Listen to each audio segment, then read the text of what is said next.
Hi నమస్తే. నేను మీ Nandini. Welcome back to Nandini Ramesh world.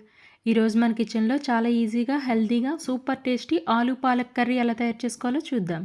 వీడియోని స్కిప్ చేయకుండా ఎండ్ వరకు చూడండి. ఇలాంటి మరిన్ని వీడియోస్ కోసం ఇంకెవరైనా నా ఛానల్ని సబ్స్క్రైబ్ చేయకపోతే సబ్స్క్రైబ్ చేయండి, లైక్ చేయండి, షేర్ చేయండి. ఫస్ట్ వాటర్ని హీట్ చేసుకొని ఇందులో మనం కట్ చేసుకున్న పాలకూర ఇందులో వేసుకొని ఒక 2-3 నిమిషాలు ఈ వేడి నీటిలో మరగనివ్వాలి. ఇది ఎక్కువసేపు కుక్ చేయకూడదు. ఎక్కువసేపు వేడి నీటిలో ఉంచేయడం వల్ల మనకి కలర్ తగ్గిపోయి ఇది బ్రౌన్ కలర్లోకి వచ్చేస్తుంది. ఇప్పుడు దీన్ని తీసుకొని చల్లనీటిలోకి వేసుకోవాలి.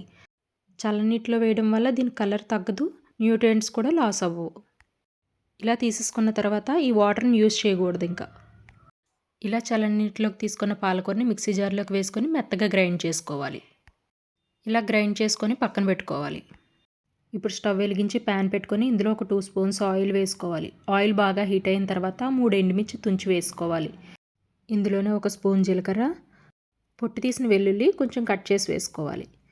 ఇందులోనే 2 మీడియం సైజ్ ఆనియన్స్ కూడా కట్ చేసి వేసుకోవాలి. ఇవి మనకి గోల్డెన్ బ్రౌన్ కలర్ వచ్చేంత వరకు ఫ్రై చేసుకోవాలి. చూడండి, ఆనియన్స్ ఫ్రై అయిపోయాయి కదా. ఇప్పుడు ఇందులో 1 స్పూన్ అల్లం వెల్లుల్లి పేస్ట్, 1 స్పూన్ ధనియా powder, 1 spoon garam masala, 2 spoons కారం యాడ్ చేసుకోవాలి. ఇందులోనే కొంచెం టేస్ట్కి సరిపడినంతగా సాల్ట్ కూడా యాడ్ చేసుకొని ఇదంతా బాగా మిక్స్ చేసుకోవాలి. ఈ ఆలు పాలక్లో మనం కారం కొంచెం ఎక్కువగానే వేసుకోవాలి. ఒక 2 నిమిషాలు ఇలా ఫ్రై చేసుకున్న తర్వాత మనం పేస్ట్ చేసి పెట్టుకున్న పాలక్ ఇందులో వేసేసుకోవాలి.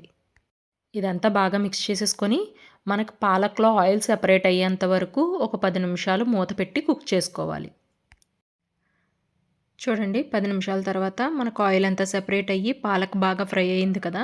ఇదంతా ఒకసారి బాగా మిక్స్ చేసేసుకొని మనం ఆల్రెడీ ఉడకబెట్టుకొని ఉంచుకున్న పొటాటో ఇందులో వేసుకోవాలి, చిన్న పీసెస్ కింద కట్ చేసుకొని. ఇదంతా ఒకసారి బాగా కలుపుకొని ఇందులో 1 గ్లాస్ వాటర్ యాడ్ చేసుకొని మరో 10 నిమిషాలు మూత పెట్టి కుక్ చేసుకోవాలి.